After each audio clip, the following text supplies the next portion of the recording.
I went on the MRSC website just to kind of look at what other places are doing, and I looked at cities under 10,000 or under population just to kind of review their manual.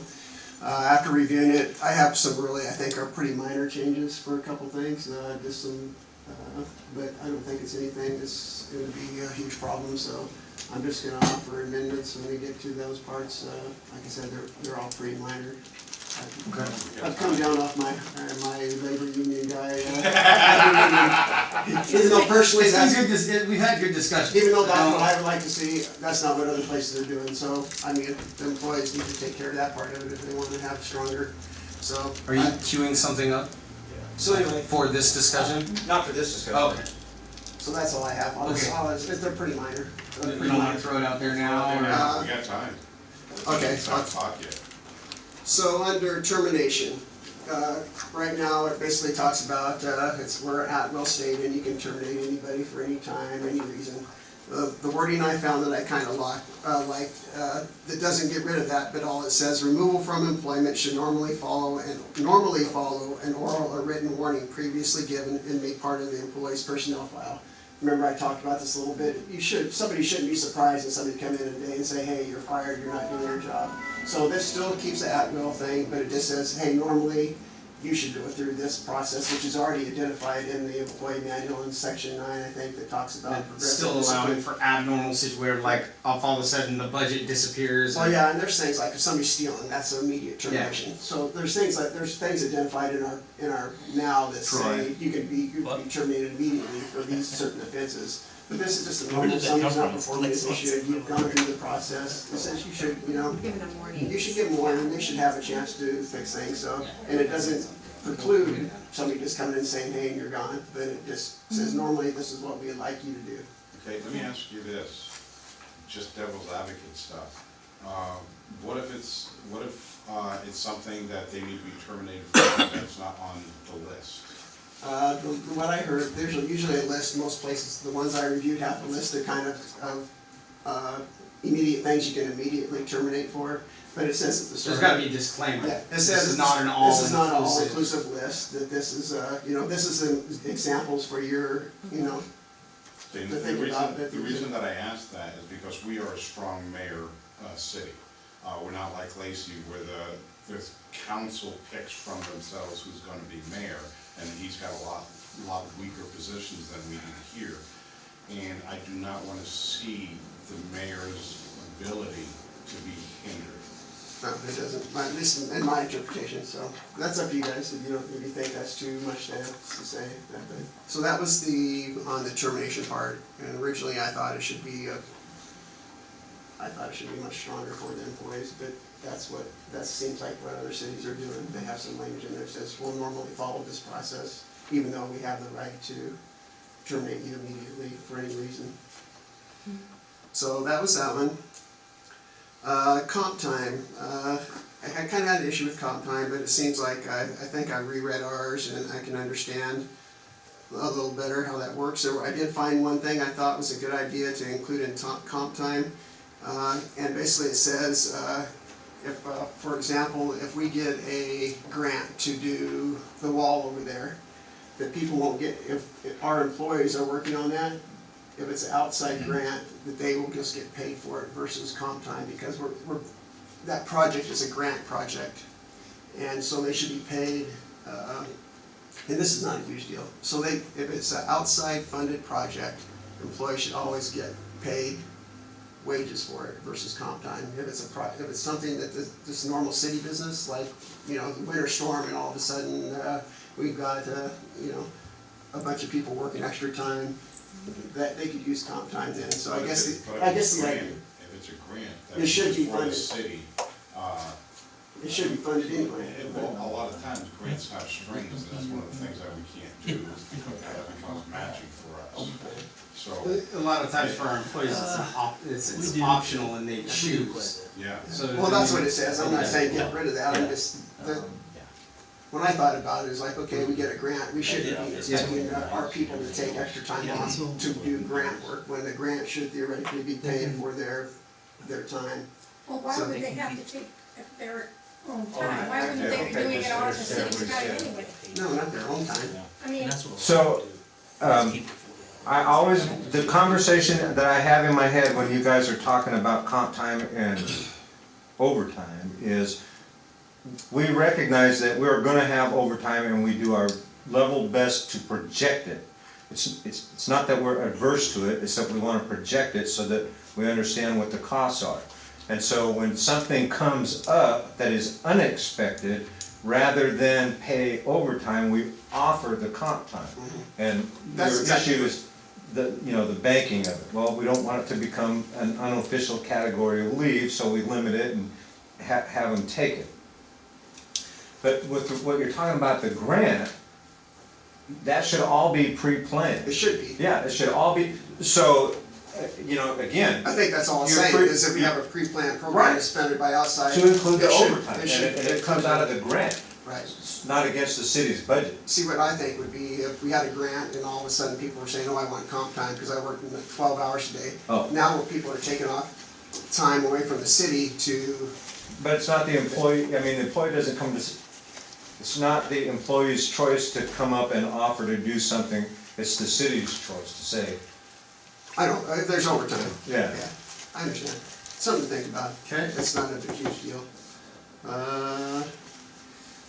Something I saw in resignation, and I went through ours, and I don't know if I saw it in there. A couple places basically say, hey, if you're gonna resign, it's kind of a common thing, but I don't know if it's written down, that employees should give 2 weeks' notice, if they're gonna resign, and some of them even went so far, if you're planning on retiring, you should try to give 3 months' time. I mean, it's kind of normal business practice to offer 2 weeks.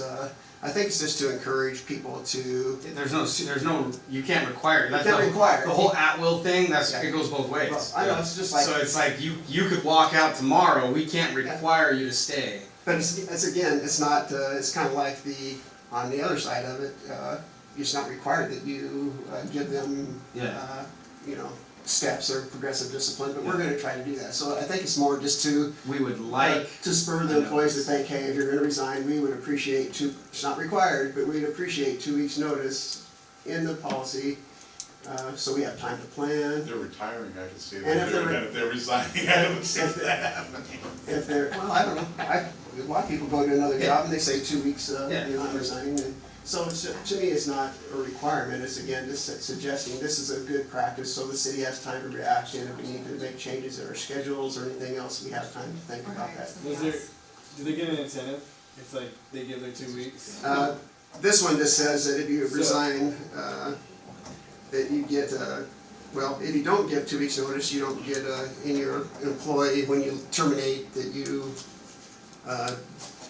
Left in good standing. left in good standing, yeah, you get Oh, in good standing. So if you don't Burning give your your, so bridge. if you give your 2 weeks, maybe give like, cause like where I'm at, if you give your 2 weeks, then you get like your vacation pays paid back to you. If you give your 2 weeks, I don't know, maybe something like that. Yeah, I don't know if we can do that or not, I think it's required by law for a city, but anyway, you could make an incentive, I guess. You're a you could union make it something, employee, but- aren't you? And private. Big time teamster. I mean, you have the authority as a council, you could craft an early benefit or early retirement package, you know, if you wanted. I'm gonna end up with a bunch of resignations on the desk. Yeah. If you guys aren't careful. Troy's like, I'm out of here. What, early? Yeah, I might be Yeah, there. let's not incentivize quitting. Early retirement, you Yeah. got it. Well, at least It would 2. be your full retirement. Yeah, so we you're do. John's like, I'm And the done. last one is really this I talked about before, is the current draft says that Yeah. if you have 40 hours on the books, you're required to take a 40-hour, straight 40-hour block every year after that. I still, and looking at other organizations, they're all like 120 hours. I mean, you have a year's, most people have that cap of 120 or 140 hours, most agencies.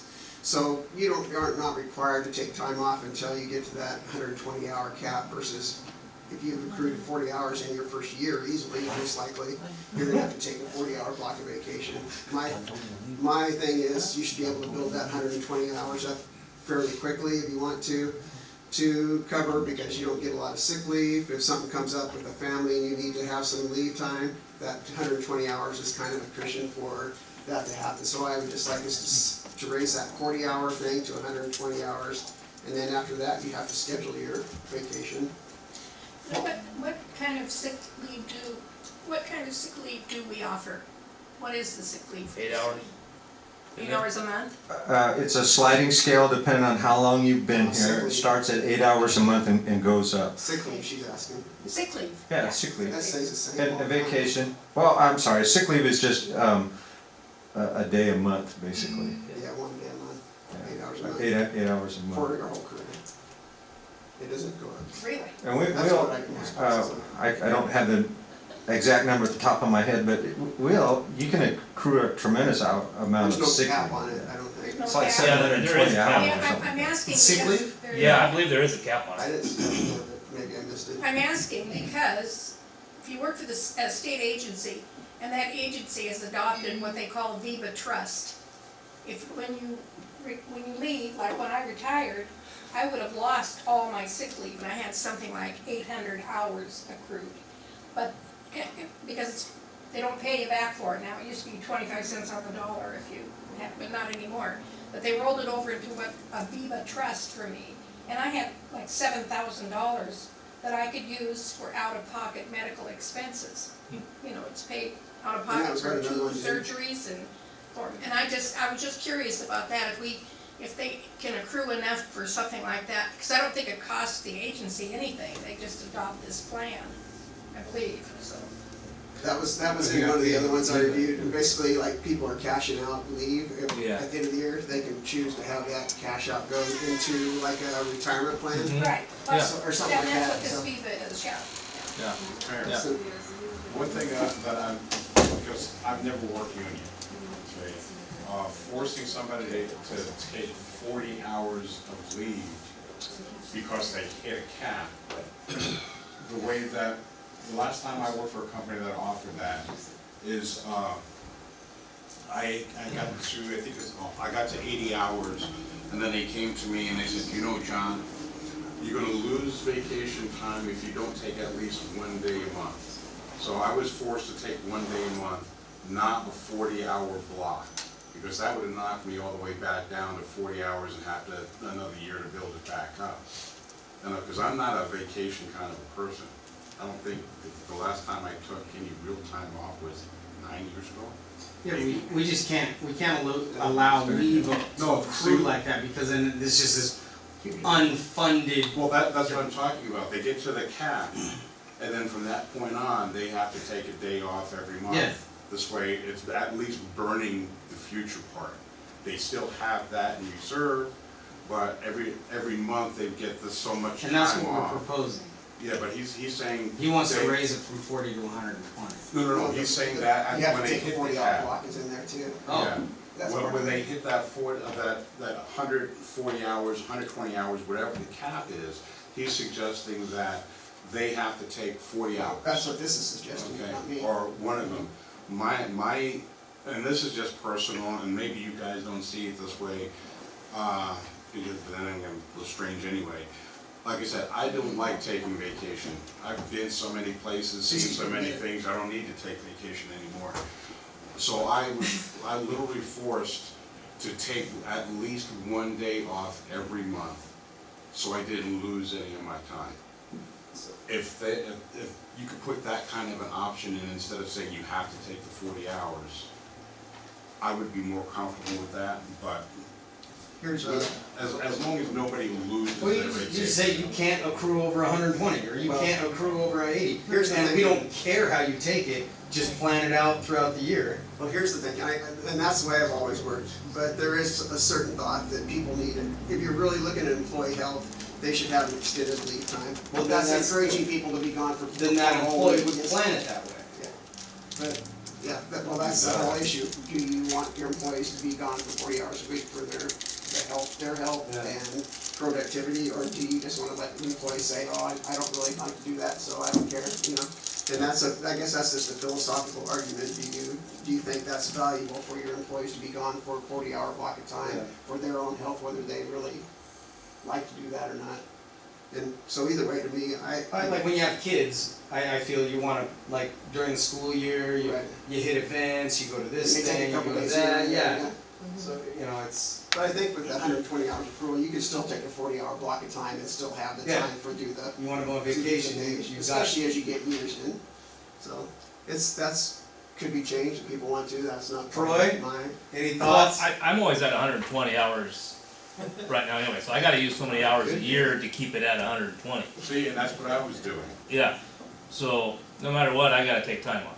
And that's, again, you look back and it's kinda hard sometimes to plan those days out or, yeah, go. And I'll add to that, the new, I don't know if the old rules say this, but the mayor does have the option if for some reason an employee cannot take time off, they make a good faith effort or something comes up where they can't take it, the mayor does have the ability to extend that overage for a short period of time with the intent that you have a plan to use that within 3 months or something. Mhm. So there is some leverage in here if somebody does go to that cap and for some reason an emergency comes up and they can't take the time that they planned, the mayor can make an exception to that. To that, okay. So that helps with the issue of people reaching their Yeah. cap and maybe not being able to use it for some reason, because Right. I know that's, with a small organization, that's. So all the suggestions you had until the last one were easy. Yeah, the first couple ones were easy to incorporate, and I think we can do that. The last one, there's way, there's a lot more, like, Moving parts. yeah.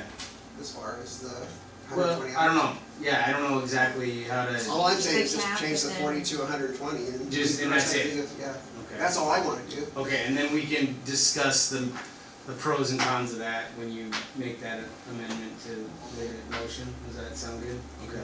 See, so I can understand the position that he's in. I was an inspector. They said, too bad. Tough.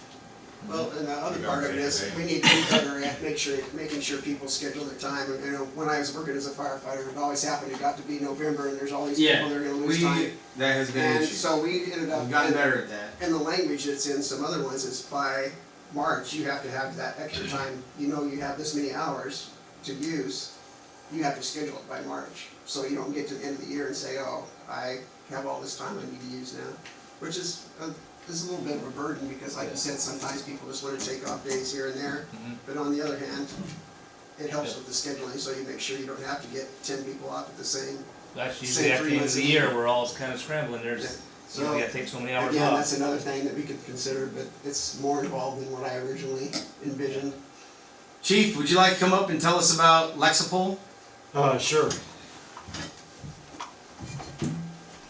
I'm with you, man. Take your time on vacation. I have some other, Hey, when I was young, I didn't think that, but it's like, I have some other stuff, but I can say until we Alright. do our next one. Yeah, exactly. Good evening, council and Mr. Mayor, your chief, Robert Swing. I'm glad to be back from a long week with the chiefs and sheriffs over in Spokane, so now I can say I've been to Spokane, and it was good. So Lexipol, we are done. John Steins, our volunteer, has just whipped right through this. So we now have a completed policy manual for the police department, and it's professionally done, and Lexipol will continue to do the updates for us. They're starting our daily training bulletins this week, and my plan is to have 10 hard copy notebooks made, and I'm gonna give one for council to look at if they need to. We're talking about putting it on the website, because it's not a secret, and I have no problem sharing our rules and regulations with our community. And I'm just proud to the job our team has done in putting this together, and want to thank council for their support, and Mr. Mayor, your support for allowing us to get through this. So I'd take any questions. that's a big thing, but to have those policies in place It's- is a huge liability issue. It is. So it's, I'm glad that we made that progress so quickly, and we appreciate your work, and, what's his name, John? John Steins. Steins, John yeah. Steins. Everybody is named John. Yeah, I Just know. about. Just too many Johns. Yeah, 85% of the There's people. Big in John, Florida Little need John, Johns. Medium John. Yeah. But yeah, it's been a real work intensive effort, and it'll be the first completed version of the Tenino Police Department policy manual, probably in a very, very long time, so. Yes, sir. Since you have volunteers that do stuff, is there something that covers that in there? Yes, Okay. yep, our volunteer services is covered, reserve is covered, So the volunteers are gonna have to read through that? Yes. Sign off? Yep. We'll be sending, we'll be making sure that those that are in our department will get to put that on a computer. And that way they can be notified when the updates are. And we're gonna manage that within the department, so nobody misses out, so to speak. So. On the path towards accreditation, where does that put us now? And what does that mean? It's huge. Probably there's 135 standards. The policy manual probably is a good 75 of them, just because of all the areas they want you to cover. And I think we'll be ready to try for accreditation sometime next year is my goal. But this policy manual was a goal of mine when I first came on, and it's a mile marker for us. So. Did we have any kind of, probably not, but did we have any kind of public input on that, or is it just gonna go out to the public now and they can make comment on it if they wanted to? Yeah, so one of the things that we did is, because Lexipol is so, it's a bunch of attorneys, Yeah. and You're not saying they're evil now, are you? well, they're very technical when it comes to the policies that they're putting together. What's good about Lexipol is the policies that they do for Washington State are done by Washington State attorneys that have actually practiced here and gone on to Lexipol. And so the worrying and wordsmithing that's gone on has been a very good thing for us to be able to understand, not only as police officers, but as the community.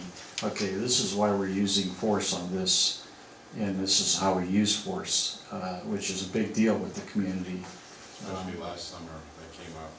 It's one of the major concerns throughout the country still. And so we covered use of force quite extensively. Police pursuit is another one that came up that was very work intensive for us to get through. Even for a small agency as ours, the policies and procedures I sometimes think have to be more in depth than a large city police department, because we've got so many other things that we do, so many other hats that we wear in our community. So it makes it a good thing for us to have, and it makes it so that we can move forward on some other things. And it also, quite frankly, it's going to give us an opportunity to apply for some additional grants, because we do have a professional policy manual. Any other questions for Chief? We'll be back. Thank you. Councilmember Watterson, to go back to your one of your earlier comments, the language about discharge should be preceded by some form of verbal thing. Was that in the MRSC's own policy manual? I didn't look, I don't know, I looked at individual, I looked at cities under 10,000, and I looked at the two with the most current policies. One was from 2018 and 2014. So I don't know if that was in the MRSC's itself, but again, it doesn't say, it's not getting rid of at large, it's just saying, we want to be fair. A much nicer way to say it, yeah. So, okay. I don't know if the MRSC has that in their suggestions or not, but You just went on the MRSC site and, looked okay, at all right, samples. thank you. If we have time, I got something else I wanted to share if I could. Okay, hold on though. If you got something else important. What? Maybe let me look real quick. Maybe. So we were contacted by Key Corp last week. They are interested in donating or quit claiming a parking lot that is next to Timberland Bank. So if you don't know, that's not our OB credit. Timberland Library, whatever. Yeah, Timberland Library. It's in between. Yes, the parking lot next to Timberland Library, and it's not ours. It was kind of left as a hanging chad when they sold the other property to OB, and they don't want it anymore. So they're going to get some paperwork together for us to consider quit claiming it. That's got to be something accepted by the council, because with any capital facility, there's there's costs, so you guys would have to consider whether or not we want to accept that or not, or let them keep it and pay for it.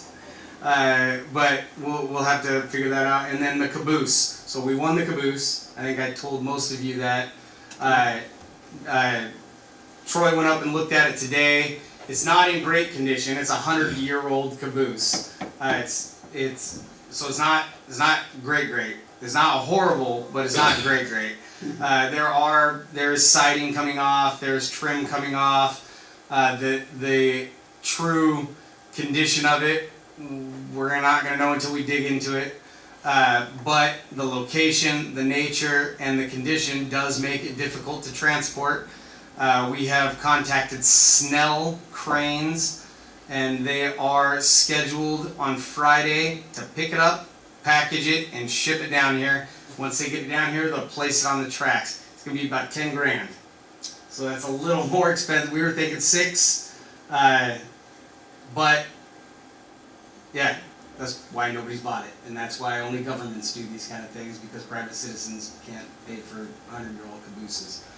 So we are going forward with that on Friday. Hopefully it doesn't disintegrate on the transport down, and we will have a caboose on the tracks. And then when we can start digging into it and find out, you know, what we need to do over the years to repair it, and it'll be a project that we'll be working on for a long time to come. And even in the condition it's in, it still looks cool, and it'll still be great to have as a showpiece. And you know, we'll start off with the most basic things to start repairing it and getting bids and figuring out who can volunteer to do what. Lions Club help with this or not, and just to make it safe to have sitting there. So that'll be kind of the first order of business. So I went and presented to the museum folks on Monday and let them know that we had won a caboose at auction, and they were very excited. This has been something that a lot of people have wanted to see happen. So we're just gonna keep moving forward and see what happens. I don't know. Is there some kind of conditional insurance that we can get for transporting? That's on them. That's why that's why it's not Troy and Wayne putting it on a boy. It's Snell. That's why it costs more. Yeah. Because it's insured. So if a window falls off and, you know, hurts somebody or something like that, that's their liability. They have to package it, not us. Okay. Where's it at? It's in Bothell. So yeah, because there are concerns, and that's why we've hired somebody that knows what they're doing and not, you know, somebody's There's a broke. TV show about that, isn't there, that you can get somebody to. The haul things, yeah, I thought about calling them. So that's where we're at with that. So on Friday, we can all go out there and hang out and watch them hoist it onto the tracks. We'll need everybody to like hold it up, hold it, and push it. Yeah. What time is supposed to be on Friday? We don't know. We don't know yet. We'll see how it goes. We'll see if they make it. It's one of those things that might be lifted up. Maybe it might take all day to put. Who knows? We might just get the rails on the wheels. Yeah. One piece at a time. How much did we buy? 6,200. Yep. And it's 10,000 to Yeah. ship it. Yeah. That tells me how pretty it looks. Yeah. Hey, What part of the Wayne, budget are we getting money out? Capital improvements. Is there enough there? Oh yeah. I haven't Yeah. looked. Oh yeah. There's hundreds of thousands. hey Wayne, Sir. what happened to the horse? We didn't get it. That went too high. Oh man. We stopped bidding on that at what, 2,500, something like that, and it sold at like 4,500. It was cool. Yeah. There were a lot of folks bidding on the statue. Yeah, that statue was hot. Bidding on the caboose. Because they probably knew that it would be a transportation. We knew it was going to be an issue. It was a gamble. Now we know what to do for our next caboose we buy. Find one close. You got the caboose, you get Pullman car. The Pullman car would be awesome. That's where you can put a nice restaurant in there and have the, when the Well, what's restaurant's wrong with open, the have the engine? museum. My gosh. The engine would be cool too. That's Oh, yeah, the one down there. those are hardcore. We've got enough track to put it all out there. Yeah, I didn't hear him. Hey, the Tenino steam train. Yeah. All right, Dave. So So 30 seconds. instead of waiting until the very end here, I got some exciting news. the Tenino project has been nominated for a National Award of Visionary Group Project of the Year with two other organizations, the Illinois Commerce Commission, which is equivalent to Can't our stand the state Illinois commerce, and Pepco Holdings, which is a very large Maryland utility. So for our small Tenino project, I was pretty excited to hear that we're nominated to be a Visionary of the Year. We should know in June. They're going to tell who actually won it. So that when, did you say? June, middle of June, they're supposed to announce, and then there's an awards banquet in July, end of July. And So who's it, this is what, SEPA, is that, SEPA is a who's giving the solar, award? Solar Electric Power Alliance. They're a national organization that has about 1,000 members. So they basically help different organizations learn about how to make a. So, yeah, Put it out on the wire. Good Yeah. job, Dave. Pretty exciting to, yeah, I never would have thought our little project would have, it's not little for us, but for. It's huge. You know, for, these are other ones are all state, you know, basically state agencies, so pretty exciting, even to be nominated, even if we don't win. You've had a string of wins with this. So anyway, I don't even know how they found out about it. I don't know anybody that's, Big Brother's watching. Alexa heard you somebody's talking watching about what it. we've done. That's it. Went to NSA. So anyway, I just was kinda happy about that. That's Either awesome. Alexa or Siri, one or the other. Yeah. Wow. Alright, what else? Well, I'll go ahead and make the announcement now. September 14th, put it on your calendar. It'll be the fourth first responder potluck barbecue. Then we live. Yep, no, first responder, I changed it because it's fire Yeah, and but it's police. easier for me to put the Yeah, blue line on my that's fine. calendar, thank you. It's purple line now. At the same time, still have pony rides. I've got two options for music. One's live and one's karaoke again, so. Karaoke? Insane. Karaoke. When did you say June? September September 14th. 14th. I think I already got it.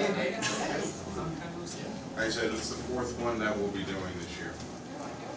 What- Starts at 1 o'clock, goes to 4. It's a short, you know, not real long, not real intensive. I've already started buying a bunch of hot dogs and the Are you hamburgers. gonna be good by then? Excuse me? Keep in the freezer. Yeah. Sit down. I've got my Check my my dates. big refrigerator with freezer, and then I got a freezer. Okay. But You said 1 PM? yes, from 1 to 4, 3-hour deal. It's not political. Perfect example, last year, Time Messenger came down and he had the political stuff on. I asked him to take it all off. He didn't have a problem with it, took it all off. So that You worked out. changed. Yeah. Okay. Yeah, took all of his political stuff Yeah, off. take it all off. As you all know, he was running for the seat that he now holds. This is for one purpose only, is to get to know the police of Thurston County, the fire bureaus of Thurston County, just to say thank you. That's all it's for. That's not on there, is it? It is. Yeah, time for it. Oh, right in front with. Alright, if there's no further items to discuss, we'll just take a little break and come back at 7:30. Talk amongst yourselves. That was the study session? That was it. Yeah. Pretty exciting. Alright, copy. Send me a I text got right one away. that's metal. What? Send me a text. Oh, okay, okay. Alright, I'll let everybody know when the So- boost is on its way. Directly behind you. So how are we gonna So keep you just secure read a from whole like bunch the of stuff summer about the process there. Like,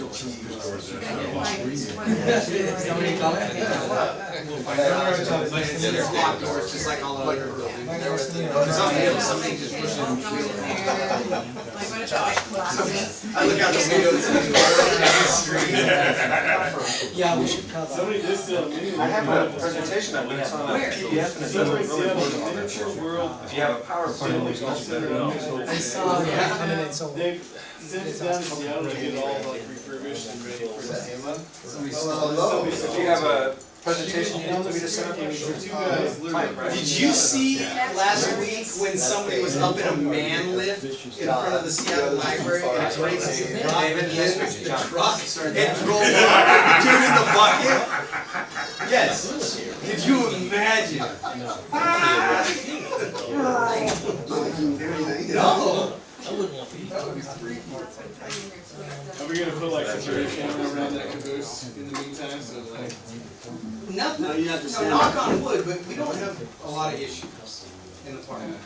You know, so we'll have to take stock of what it is. Thank you, sir. But we don't get. Hi, Brad.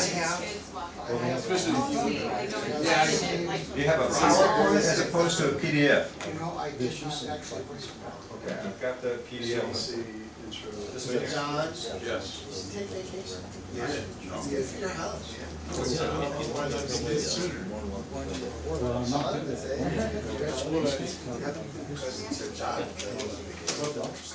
I did a 13. That's good. All right, we got your number 2. It's not required that you stack up 5 shifts in a row, so you have to take off like almost a month, but then once you stack them up in there, What do they do? it's just required to make it easy.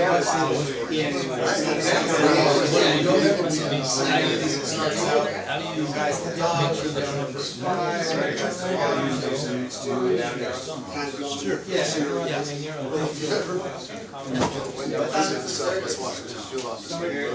PDF is great for mailing things around.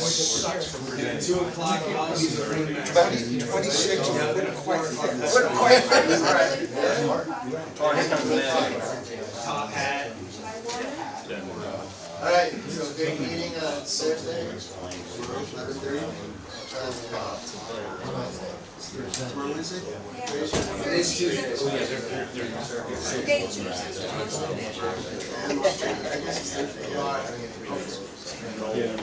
That's huge.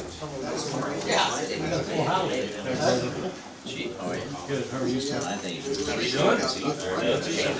No, not one bit. Oh, no. Good evening, how are you?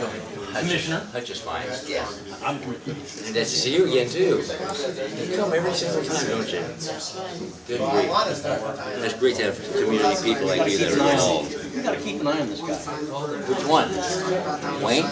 Oh my God, yeah. He's the worst. He needs adult supervision. Oh, don't get excited.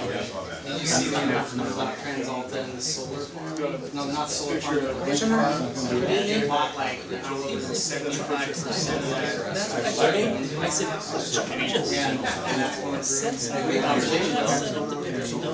The solar project has some specs, and I didn't read in depth on what they were talking about, but Lori sent an email to Perry. Yes. Hey, about that, Yeah. you didn't know you were coming? No. Oh, yeah, Oh my goodness, I'll watch out for him. Good, someone's gotta keep it up. right. I'll be his daddy. Good to see you here. Courtesy. Hello, sir. Courtesy. Okay. I'm always around. I try to not come here very often. But there's no picture. I wouldn't either. Because there's no there's no point to it. It's made out of actual telephone. Yeah. So, This one is actually because like 2 years ago, we're having some severe prices of closures. So this is part to raise money for it. I've never seen it, I'll bet you. Just happens to work out well better. Speaking of elephants, I think the Wayne's meeting. I don't know what you're talking about. Yeah, so there's a lot. Time is this gentleman. That was ridiculous. There's so many people on Facebook. Yeah, at least that I saw. Did you see the actual video? I'll send it to you. Yeah. But there was a video of him actually, when somebody put his music. I'll send a bill later. Yeah, I just Right. David appeared. Was it somebody interested? No, I think. Yeah, Oh, Must be.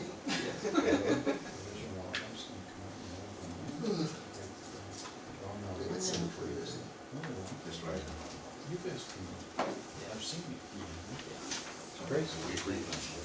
I know my, Did you get the special? We all got the special. No, I went for the burrito. Good stuff there. and you don't take vacation We leave? need to buy it. I mean, we have to. Yeah. That's the school, I remember there was a lot of sale, they didn't come, but I. Yes, Yeah, somebody that- came in there. Oh, that means we're on. Ladies and gentlemen, welcome. Honest. It takes like an hour off Linda's life every time I do that. Ladies and gentlemen, welcome to the May 28th Tenino City Council meeting. Please rise as Grand, Pubach, and Hutchings leads us in the flag salute. I pledge allegiance to the flag of the United States of America and to the republic for which it stands, one nation, under God, indivisible, with liberty and justice for all. Thank you, sir. Thank you. Great job, great job. That brings us to the agenda. Motion to approve. Second. It has been moved and seconded to approve the agenda as presented. Is there any discussion? Hearing none, all those in favor? Aye. Those opposed? Motion passes. That brings us to the approval of the May 14th Tenino City Council meeting minutes. Second. It has been moved and seconded and thirded to approve the minutes as presented. Is there any discussion? Hearing none, all those in favor? Aye. Those opposed? Motion passes. Consent calendar consisting of May 15, 2019 through May 28, 2019. Payroll EFTs in the amount of $24,084.01. Claims checks number 28254 through 28283 in the amount of $34,945.36 for a grand total of $59,029.37, along with a liquor license renewal for Mill Lane Winery. We have a motion to approve. Second. It has been moved and seconded. Is there any discussion? Did we hold up Mill Lane because they didn't pay, they paid all their? That is a good question. Mills Lane tried to pay their business license using a credit card and a service provider that the city doesn't do business with. So they made an honest, good faith effort to renew their business license, but we have to figure out where the money went. It didn't come to the city. On their B&O taxes, they're working on those returns. We've talked to them. I don't think there's going to be any issue getting it for them, so I thank you for approving their renewal. Thank you. Any further discussion? All those in favor? Aye. Those opposed? Motion passes. That brings us to presentations. We have before us the chairman of the Board of County Commissioners, Mr. Commissioner John Hutchings, along with Mr. Rick Thomas, Special Projects Coordinator for the Board of County Commissioners, and Mr. Ramiro Chavez, yes, I said that right, okay. I always mix up, it was Ramiro or Romero, I'm sorry. Okay, we'll present their proposal for a new county courthouse. Gentlemen, the floor is yours. Thank you very much for allowing us to have time on your agenda. Greatly appreciate always coming home. I'm sorry. Sorry. Always appreciate coming back home to Tenino. On the way. Things have changed, haven't they? Hang on. We got new fancy mics. Do I have to push every word? There you go. Oh, Oh, there we go. all Okay, right, good. you're on. So thank you for having us down here to take up and waste more time, like I just wasted yours, to explain the regional administrative building and courthouse to you. If you have heard rumors, innuendos, anything you say, wait a minute, that doesn't sound right, ask us. Ask any of us, and we will dispel any rumors. We'll give you the facts. We'll give you the straight scoop. There's rumors about and such. But I don't want to take much more time. We'll have Rick come up, Rick Thomas, our project coordinator, to explain this, go through the program. And again, if you have any questions, let us know. Thanks, sir. Thank you, council members. I'm Rick Thomas with Thurston County. I don't want you to panic. I have about 40 slides to go through, but there's more information on it than I am going to actually go through. And that's for your pleasure of reading, or if you need a good night's sleep. So while I do want to hit some of the high points, I'm going to go through kind of a 5-part scenario. I'm going to talk about the process we've gone through so far, what the existing courthouse facilities are right now, the need that we have, what the proposed courthouse is going to address. So those are the items that I'm going to be hitting on here this evening.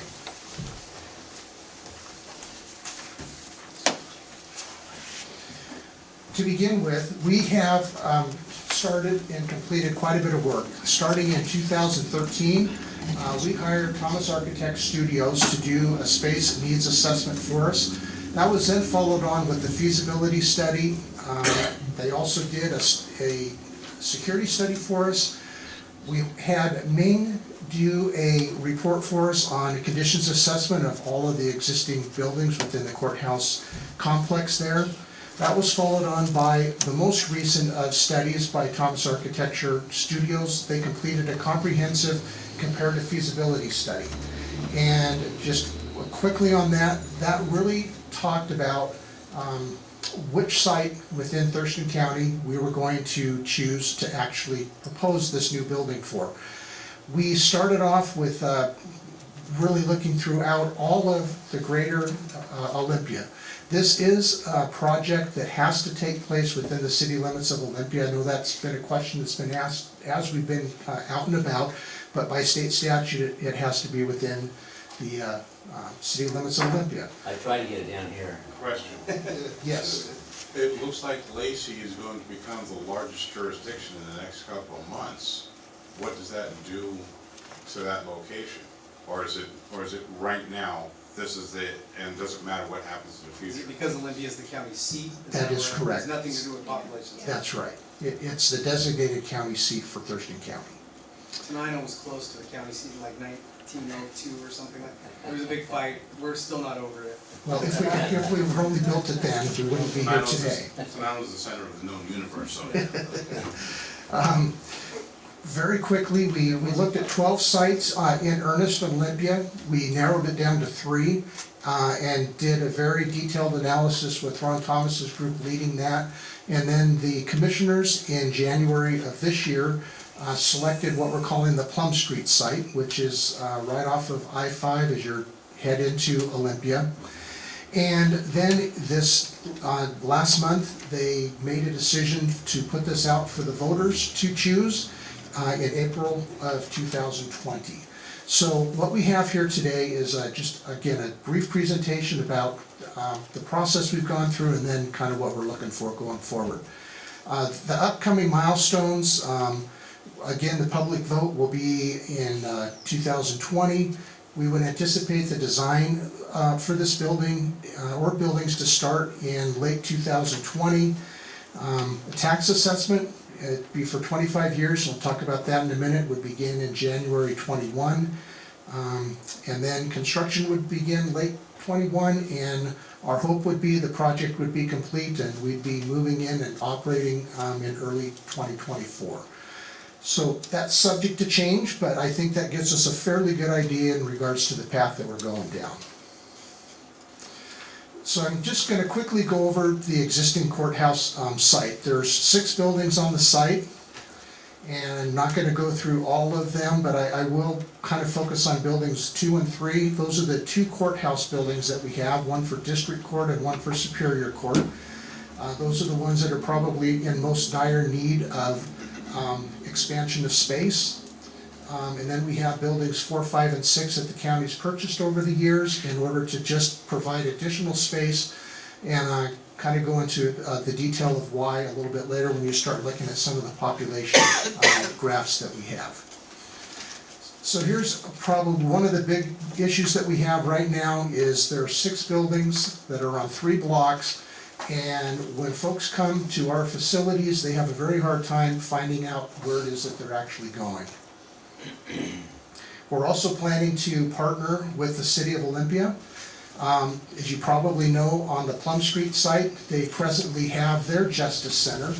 And as a part of this project, we would basically construct a facility that would house both of those functions. So the county and city would have their courts there, and then the county would have the rest of their, I would say, basic functions, the auditor, treasurer, assessor, planning department, the whole rest of the group will be there at this facility as well.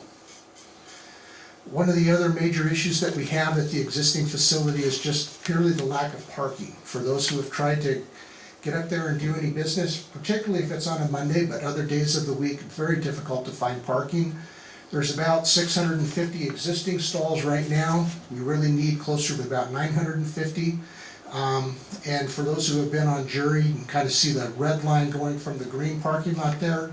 It's almost a quarter of a mile for jurors to be walking back and forth, and particularly in the wintertime, that's not the most enjoyable walk. This next diagram gives just a really quick idea in regards to overflow parking, and if you can call parking on the street overflow, I guess we're kind of stretching it a little bit. This just gives a picture in regards to where many people have to park, and then they literally have close to a half a mile sometimes that they have to walk in order to get to the courthouse and the administrative facilities. Now, one of the specific needs that we do have is just security for the buildings. And I'm not going to go into a lot of detail other than to say particularly buildings 1, 2, and 3 were built in the late 70s, and when you look at just security in the 70s versus security in 2018, 2019, our world's a lot different.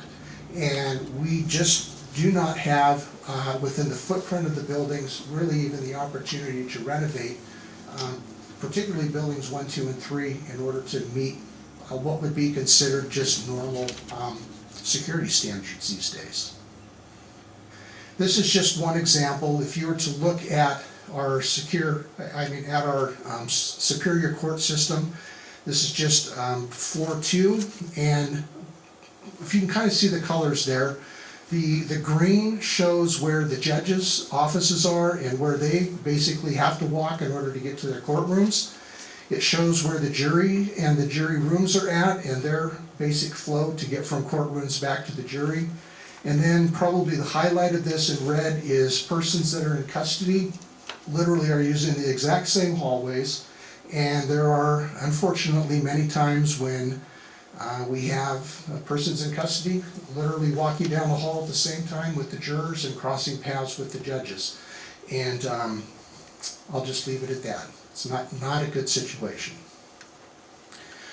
These buildings have also been retrofitted with magnetometers and security devices, but again, as you can see, there's just simply, quite candidly, there's just not enough room. There's no real queuing that goes on without individuals actually standing outside, and again, it's not good for security, and in inclement weather, it makes it really difficult.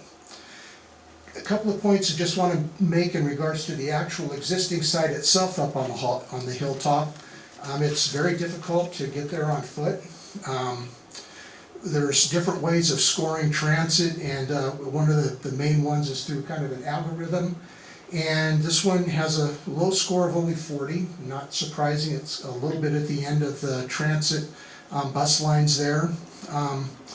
We're as ADA compliant as we can be. However, I will say this again, the buildings were built in the late 1970s, and the ADA laws didn't come into, really there was no such thing as ADA until about 15, 16 years later. So we've done the best that we can, but there's just some items in there that, without totally redoing structure, we can't meet those requirements.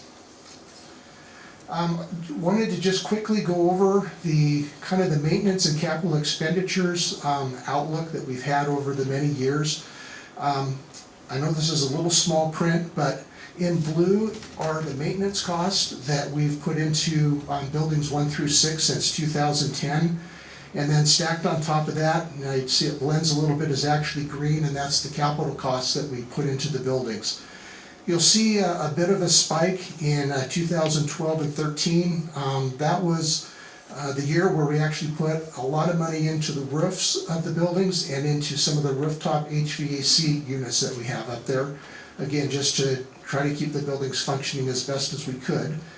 In 2014, we had kind of a change in leadership with our management group there for facilities, and so there was just a little bit of loss of activity, but then you can see since 2015 going forward, and particularly in 2018 and 19, putting a substantial amount of funding actually into the buildings just to basically keep the rain out and to keep us as functional as we can.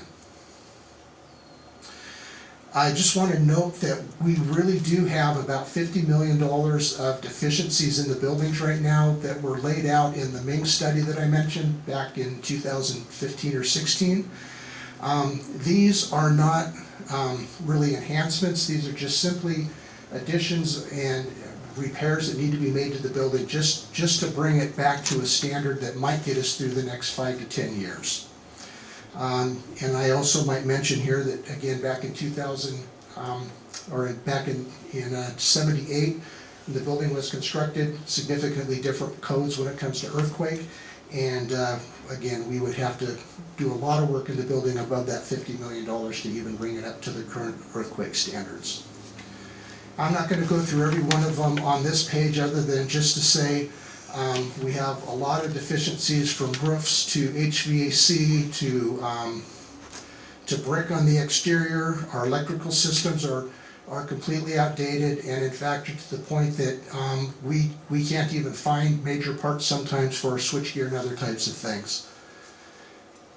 This is just another look at some of the repair work that's needed to be done. I wanted to put in one item in specific just as a reminder, but last year we actually had a complete power outage in the building where one of the feeders into the building literally blew up.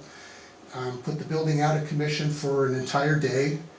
And we couldn't help but put this picture in. This is literally our staff working without lights, just trying to kind of keep business going through that day. Here's an example of what the energy usage could be with the new facility versus the old. And again, without going through all of the numbers, we would basically be using about half the amount of energy with just a good energy efficient building. This isn't putting anything extra special in it, such as, let's say, solar or anything like this. It's just good, solid design. Dave's gonna wanna know. That's my first question. His first question is gonna be, where's the Be solar ready. panels? There could be. But we actually didn't put it in even into our first one here because we didn't want to be, I'm going to say, overly optimistic about what we can get for the funding that we have. But we basically are going to be having about 2/3 the actual energy cost by the time this is done. And at the same time, we would be providing 1/3 to 50% more space than we presently have right now. The existing facilities in building 1 through 4 have just over 200,000 square feet. And if we were to take out the part that the city of Olympia has, we would be just over 300,000 square feet in the new facility for the county. I just wanted, again, we wanted to just kind of show you the difference between a sustainable longevity type of building. The 3 stone buildings that you'll see there, you may very well recognize. Particularly the one on the top left and the bottom left.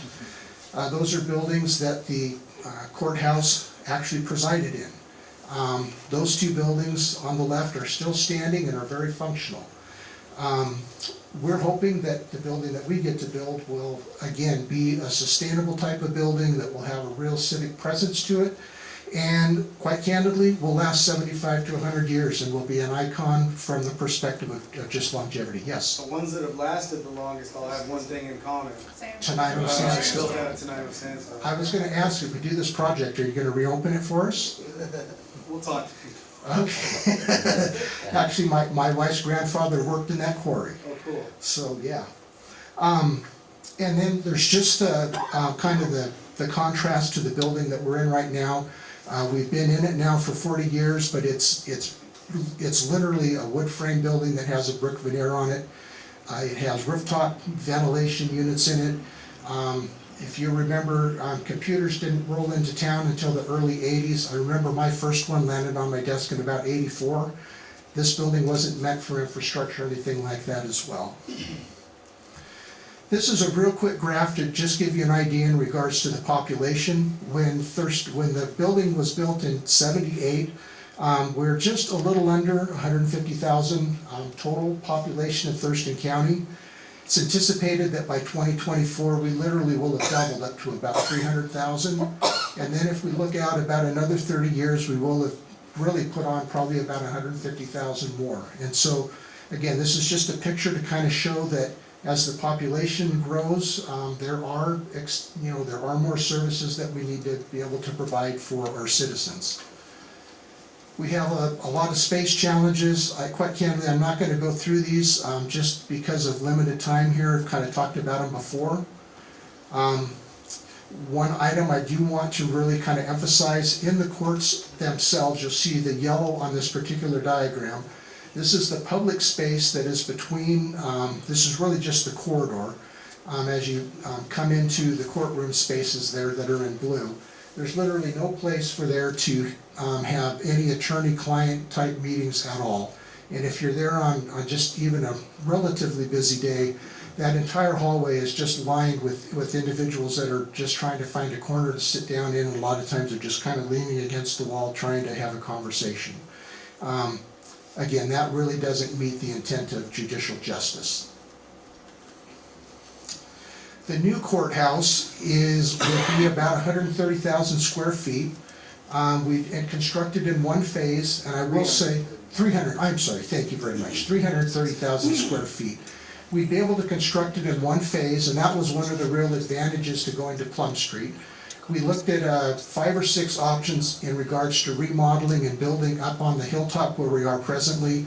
And literally to do that, we'd have to take 3 and sometimes 4 phases to actually get everything built out.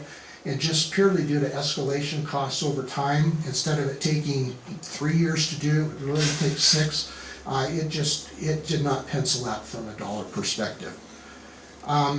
A little more information about the height of the courthouse, probably about 110 feet. Administration building about 70, and then there would be a parking structure for about 750 cars. The total cost of the entire project, we're looking at being around $250 million, and again, we would hope the construction would start in late '21 and we'd be done by early '24. This just gives you a quick look at the actual proposed site. The building on the left very likely would be the administrative building. The building kind of in the middle would be the courthouse, and that would be the taller of the buildings, about probably 7, maybe 8 stories. And then the parking garage over to the side. And we would do our very best to take the Japanese gardens there and preserve it, and potentially just kind of, if you will, build a courthouse, an administrative facility, and a park, if you want to kind of picture it that way. Is this going to take out the existing old city hall? Yes, it will take out the old city hall. Yes. That was one of the last jobs that my brother did before he died, the marble crate on the outside. Wow. Yeah. Yes. Again, I'm going to kind of skip these next ones. This is just part of our study where we went through to make sure that the types of spaces would fit in the building. And then this last one here is just kind of reiterating what a typical courtroom floor might look like. One of the other amenities, if you want to call it that, we're really shooting for on this, is to have as many consolidated services as we can. For example, the treasurer and auditor and assessor really want to be able to be one face to the customers and to the citizens coming in. And so we would like to build out the space that when the customers come in, there would be cross-trained individuals that could basically handle almost any of just the normal type of business for any of those 3 offices at one place. And then if there was additional help needed, they could certainly do that. But we really think that would help in just processing the many different things that we have to do there. We took the liberty to pretend that we were artists for a few minutes. And I don't want to leave anybody with the impression that what you see here are actually what the buildings are going to look like. But we did want to see from a scale perspective, what would these buildings look like on the site? And so, again, you can see on the left the administrative building that would probably be 5 or 6 stories, the courthouse in the middle that would be 7 or 8 stories, and then the parking garage there on the right. This gives kind of a view looking up as though you were driving down Plum Street. Kind of see the Yoshiro Gardens there in the front, and then the building behind it. And this, again, this just gives you an idea as to what a good entry would be, in contrast to the one that I showed you where we have magnetometers basically sitting in hallways. We really envision this as being a kind of a 2-story real service area that both the city and the county can use, and really make it a more inviting place. Lots of ways that this can just be a real functional and just a real nice civic area. And then, again, we've talked about it a little bit, but we would hope that we would be able to partner even further with the city. There's a lot of civic types of services that are kind of dual, both do them. We think we can use the space to really be able to have it, again, be kind of a one shop for those services. Excuse me. Yes. What do you mean by partner with the city? Are you expecting funds from Olympia? Yes, we are expecting funds from Olympia. We haven't worked out all the details, but they would be either providing capital funding up front, or if we were to fund the whole thing, they would basically enter into some sort of a long-term lease agreement with us for the space. Yeah.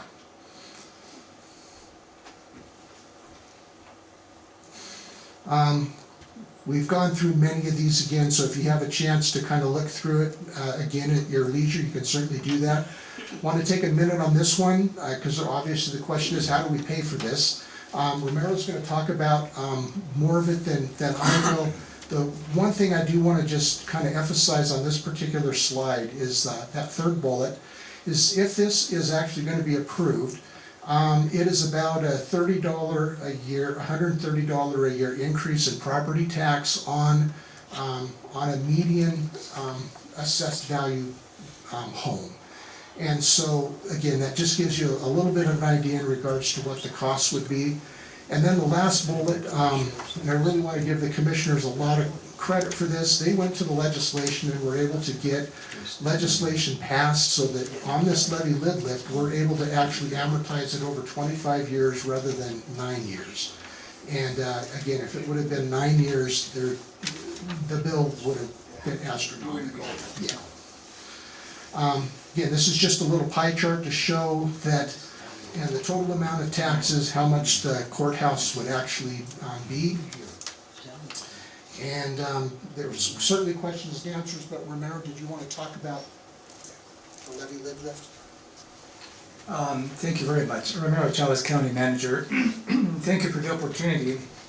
Following up on what Rick stated, along the way, when we were looking at the feasibility of this particular project, we wanted to make sure that we have the ability to pay for it. So at the beginning, maybe 2.5 years ago, we explored three possibilities. One was the public-private partnership. The other one was general obligations bonds, and then the levy lid lift, as Rick stated. So each one of those options carry the pros and cons. If you look at the public-private partnership, they may be, it could have been an option to go through that process, but the risk within that context, we give all the design decisions to the developer. And then the developer obviously is there to make a profit. And then at that point, they kind of wouldn't have the ability to influence how the design and how the space needs will be assessed within that process. That by default kind of move away from where we want it to be. Then the general obligation bonds, as you may be aware, that's the typical bonding strategy that you go out to school districts and so on and so forth. They use that alternative. That created a little bit of a higher threshold in terms of we need a 60%, what they call supermajority to pass. And also it requires at least 40% of the return of the previous voters on the general election in order to pass that. So that by itself, that was the cons that we saw that, and very difficult to overcome those thresholds. Some of the options, positive options with that, we didn't have the limit as to how much money we can ask the voters. Then we landed on the levy lid lift. And the levy lid lift is related to the $1.80 per 1,000 valuation the county has the option. So going through this process, there was a couple of what I call financial stress tests that we conducted on this period. One will be how much capacity do we have within the $1.80 versus on the $1,000 valuation, and secondly is the payout, because the levy lid lift back in 2016 had a 9-year payout. So if you imagine this $250 million project be paid in 9 years, that would have been possible. In the capacity in the $1.80 was in existence. So we embarked on two parallel processes when we determined the levy lid lift was the best option to go to fund this particular project.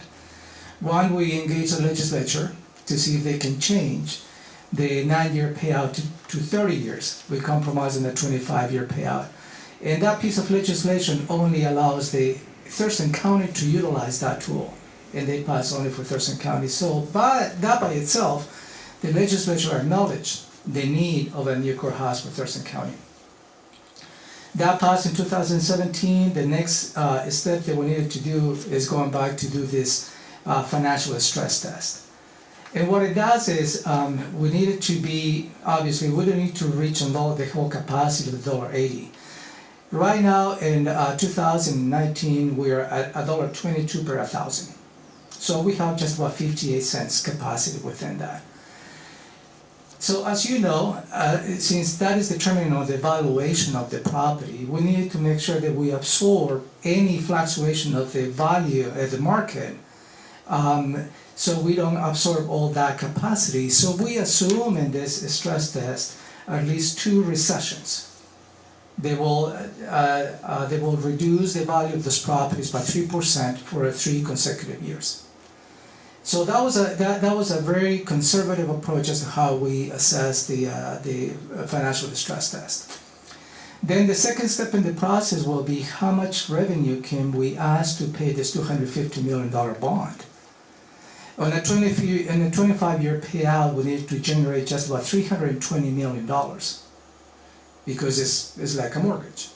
You get your loan, your principal, and then you have to pay the interest. So that's the same on the bonding strategy that we're planning to do on this. So within the $310 million that we need to generate in the next 25 years, we need to generate just about $16 million a year for the next 25 years. That put us in the position to be a 47 cents per 1,000 valuation, and that is what we're going to be asking the voters on April 2020. Within the 47 cents, I think is an extremely conservative approach, because then even with the 47 cents in addition to the $1.22, it will be enough capacity for the next 25 years for all the junior districts to utilize that, and also for the county to utilize that in the long term. Also within the financial test was, we assume a very conservative increase in valuation. So we just took the simple valuation of all the properties in the county, just projected that for 25 years. What we didn't include, which is somewhat of a conservative approach, is the additional construction, the additional property, and all the additional construction, again, that is going to be built in the next 25 years. You heard the population of Thurston County is going to go from the 280 that we're right now to 400,000 in 25 years. So that is additional capacity. So again, going back to the 47 cents per 1,000, that was a very conservative approach that we're going to be asking to the voters, and yet be financially responsible to the future. I'll stop there in terms of the financial strategy, if you have any questions. When did you do the financial strategy numbers? How long ago? We did twice. One early 2018 and recently here in April 2019. Okay. And the reason I'm asking is, if the numbers that I've seen coming out of the state is correct, $5.4 billion, that is going to be spread around not Thurston County, but Washington voters all over the place. Was that calculated into what you were thinking as far as funding? Especially when you start looking at how everybody's going to have to start paying more and more taxes throughout the state, never mind just Thurston County. What kind of burden is this going to be putting on what the state's already putting on us? So what are you talking about is the overall taxes across the state and the county. Here's just the property tax. I understand that. So certainly there is going to be additional taxes. So that is the purpose of the vote. I understand that as well. I'm asking what do you see as is this going to be an extra burden, or are you just waiting to find out from the taxpayers if they feel that this is going to be too much of a burden for them? Well, obviously the latter, because the voters have to do their, or to exercise their individual vote to determine whether this is an investment or not. And that investment transfers additional taxes. So there's no, I'm not gonna be sugarcoating tonight and telling you that it's not. It is additional tax. And the voters will be in the position to say A or nay, coming next April. And they will have the opportunity to see this as well as other taxes they see and how that will affect them financially in the future. Okay, when you say property tax, Thurston County has a large amount of renters. Most renters do not understand that when their rent goes up, it's because their property tax went up. Is there going to be an effort to explain that to them so that they're voting? Because schools count on renters thinking this way. Oh, it's property, it's for property owners. I don't own this. They're not seeing that they are paying that property tax because when it goes up, their rent goes up to mitigate all of that stuff. So knowing this over the 20 plus years that I've been politically in Thurston County, I have never seen anyone give that type of a description to renters so that they can understand this better. Is there a plan of doing something along those lines? We're certainly going to be able to explain the needs and the value of the project. And as you stated, rental markets is the variations within is more than just property tax. It's fluctuations of the market, availability of rental homes. Right now, we're way below where we need to be in terms of rental places. Yeah, I understand that, but I'm talking specifically So, one spot. what we're not, from the administrative point of view, what we're not going to do, and that will be crossing the line, advocating for a vote, will be to specifically addressing a specific group of voters as to how they should be voting on this measure. That will not be part of our responsibility as administrators of the county, because that will violate laws of the PDC. So, and that will not be part of our strategy. Inner City Transit years ago with Mike Harbour, he got in trouble for that. They got in trouble, so it's for Tacoma right now.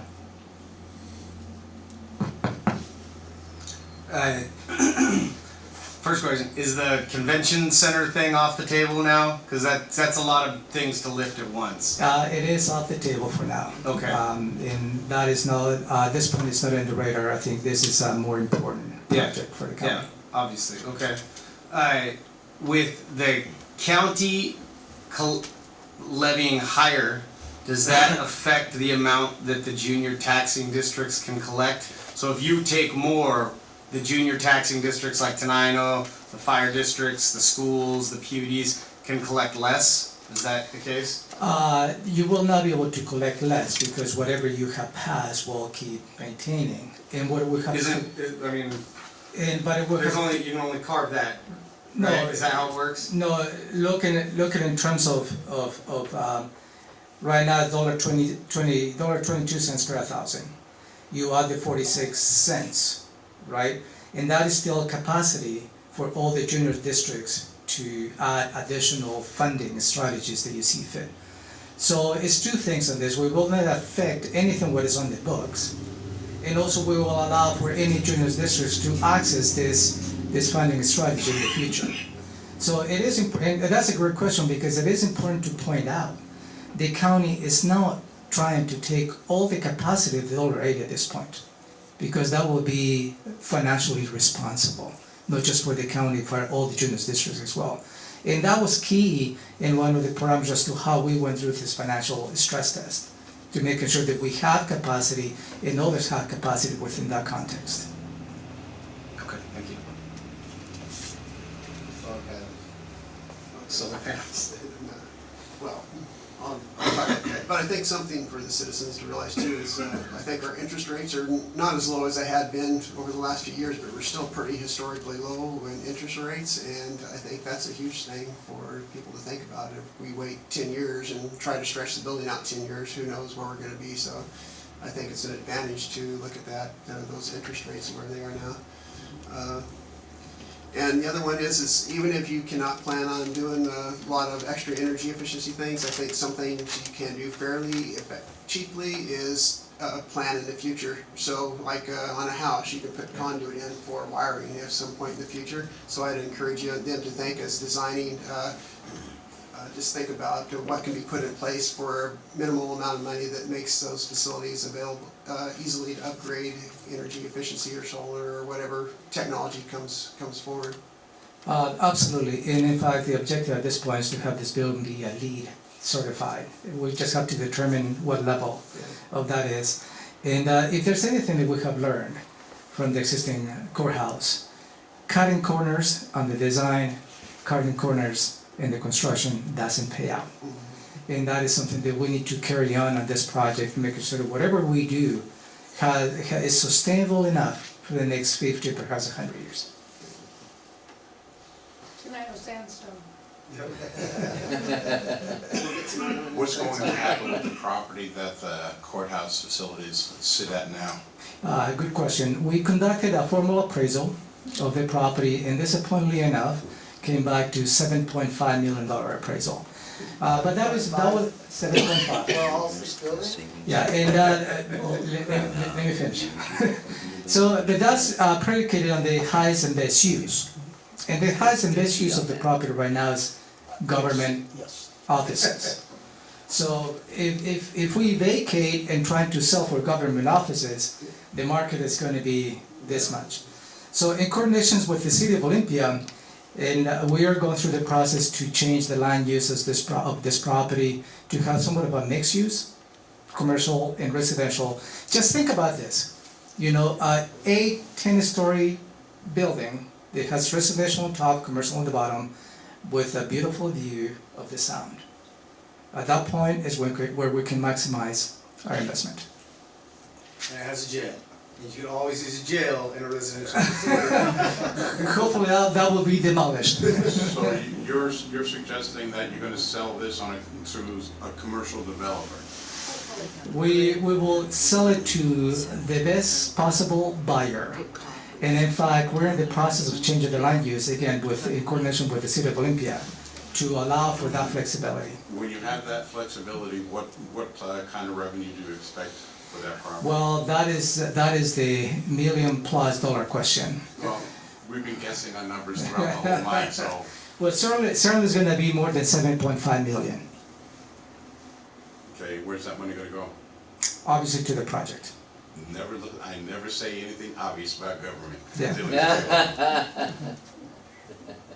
Then you're now on tape. All right. Thank you. Any other questions? Thanks, sir. Thank you. I appreciate the time. And Are you going to be giving this presentation to groups that request? yeah, absolutely. Any groups that would like for us to reach out, we have gone through all the cities right now. I believe you're the last stop in terms of the city councils. Okay, I think I have a group that I'd like you to present this to. Yeah, please. It'll probably be September. Thank you. Absolutely. And in closing, unless you want to hear more about the energy savings on a new building versus currently, Rick has that data, I don't. But I just want to reiterate that this is several years in the process discussion, 2.5 years for me, but they've been talking about it for years at the county level. And again, the building is so old, it was before ADA laws came in, but even before technology. There's no laptop computers when it was built. And it was built on the cheap. It was on tape, it was built on the cheap, but we're decades beyond its life purpose. And I remember when Tenino, when we had to make this ADA compliant out here back in 2013 or 14 or so, and it cost a ton of dough to do that kind of stuff. And I don't want LNI. Pardon me? It costs us 2 blocks of funding. Right, yeah, and I don't want LNI to know what I'm saying about not being in compliance. So I'm glad this isn't being recorded. I've been accused of cramming a tax down the voters' throats, and that couldn't be further from the truth. At 47 cents per thousand valuation, all I did was, as I ran on my campaign, was people, especially rural America, but people are tired of being dictated to and not being heard, not given a voice, and being considered white noise. So I voted, let's let the community, let the citizens decide The voters decide if they want it, fine, if they don't, it won't happen. But the last time this was on the ballot was how many years ago? 2004, 2004, and what was the estimated cost back then to build a courthouse? about 60. About $60 million. So I think you mentioned it, council member, that it's gonna be more expensive, maybe someone, one of you mentioned it in the future, if we don't do it. So what are the cons? What's the opposition to this? Well, I'll get to that. Okay. In a minute here. And the power outage that you showed, shut down the courthouse, shut down the entire county. We talked about the land swap with, working with Olympia. And the legislator, again, like Romero said, we are the only county, the capital county, the only county in the state that's been given that, granted that 25-year levy they left to pay back, because the legislators saw the value, said, yeah, it's a work in progress that needs to be done. So my last line, and we'll get to your question, Mayor, is I would hope that you would consider a resolution in support of the courthouse, but that's all I'm asking is that you consider it. Again, there's a fine line between what we can say and what we can advocate for without crossing that PDC line, so we gotta walk that very closely. But I would hope that the council will consider a letter in support of that. Now, what was your question? What's the opposition to Oh, this? the What are the opposition. cons? You mentioned cost. Well, one is the cost and it being an additional tax to the voters. Some people don't care for the location that was chosen. They consider it downtown, but after working 27 years in Olympia on the police force, I've never considered 8th and Plum downtown. The downtown core, as the city defines it, as the Olympia ambassadors work it, as the Watch Patrol defines it, as the ADA defines it, is downtown in the core where a lot of the problems are, and problem children. And this 8th and Plum is outside of that area, right off the freeway. But the site selection was one that was a con. People didn't like that. They wanted it somewhere else. They wanted to build where we currently are, which is not conducive to the continuity of government. You have to shut down a building, move all those resources, assets to another building somewhere and pay rent and set up there for the year or two that it takes to renovate the building and move those folks back. The cost is skyrockets, but it's not even conducive to the continuity of government. So some wanted to keep it where it was, some wanted the west side, out there on Harrison. The neighbors out there didn't really care for it, it really doesn't fit out there. We were hoping, maybe the legislature will have DOT, they'll put an off-ramp down there off Kaiser Road, and they just come back and said, no, we're not gonna do that, at least currently. So that was an issue, and the bus line transportation was an issue as well. But that was a con. Some people wanted it out west, a lot of people didn't want west. The location was a big choice. It was controversial. I think the location's the biggest pro, and I think it's kind of gonna be a good influence on the rest of the downtown. Well, I agree, and even logistically, there's so many ingress and egress sites there, it's not, it doesn't give the bad guys an easy opportunity to shut down the seat of government if they wanted to. The signals, I mean, it's traffic control all the way around it. And those problems it'll help alleviate those problems. Well, I mean protesters and demonstrators, because one of the initial sites was down there at the Port of Olympia on Marine Drive. So there's only pretty much one or two ways in and out, and it was too easy to shut down government, and I was never in favor of that one. But this is far better for many reasons, the amenities for the employees and such, and the transportation, bus lines, traffic signaling right by the freeway. It's easy to find, easy to get to, easier than it is now, especially in inclement weather. Inclement weather, you can't get up Lake Ridge Drive, so you only have one way in or out. One way in or out, that's just not sufficient or safe. Do you want to hear about the energy savings on the new building versus what we are paying I now? saw that, I just, yeah. Okay. Any other questions that these guys can answer? Yeah, if it's math, I don't do math. All right, thank you so much for having us down here, greatly appreciate it. Thank you. All right, that brings us to our next presentation. Mr. Aslan Mead. Is he here tonight?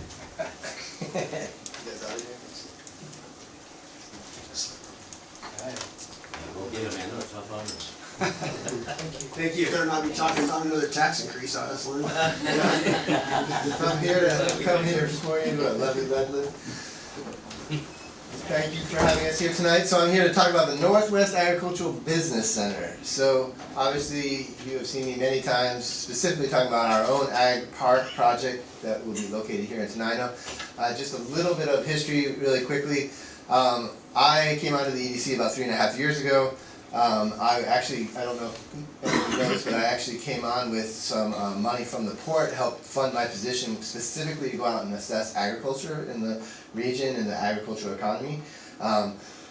Coming into that role, I had been involved in different ag related projects, and I knew of my predecessors, the people who did a lot of work before me, including our WSU extension, and there was a lot of work out there that talked about this organization called the Northwest Agricultural Business Center. They are located up in Mount Vernon and had traditionally served the top 5 Northwest counties. And pretty much throughout the whole state of Washington, people have wanted folks like the NABC in their community for agricultural communities. They provide business technical support and all kinds of support for directly one-on-one with businesses, to create cooperatives amongst ag businesses, to help with infrastructure projects. And there had been advocates in the Thurston community for many, many years. We actually found out recently for 11 years people have been trying to get NABC to come down to South Sound area. In fact, Fred Colvin was one of the main advocates. J.T. Wilcox, local legislator, was the main advocate. And we actually found out today that there, in the Thurston County Working Strategic Plan, it names like one of the goals for Thurston County is for NABC services to come down here, and that was written 10 years ago. And so there's been people working on this for a long time. My first week on the job, I was at the Cascadia Grains Conference, and I met David Bauermeister for the first time, the director who we were about to meet. And I worked to get him to come down here right away, and we started working together like, I'm going to help you, get people down here. Lord knows I had no idea what we were up against.